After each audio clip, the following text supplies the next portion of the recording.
lá para tocar em minhas mãos. Todos não entendiam o que havia acontecido comigo.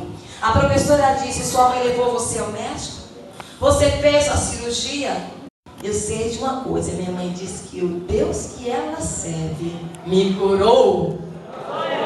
O Deus que ela crê me curou. E ninguém entendia. Umas olhavam para a outra assim, não conseguia entender. E é isso que Deus faz. Quando prosseguimos em conhecer ao Senhor, Ele faz coisa extraordinária na nossa vida. E o Deus que servimos, irmãos, é um Deus que pode todas as coisas. É só acreditar e confiar. Irmãos, o mundo aí fora está doido para trazer essas meninas para o mundo. Vão fazer de tudo para atrair vocês na moda, no namoro, em todas as formas que for possível para atrair. Mas permaneçam firmes, alicerçadas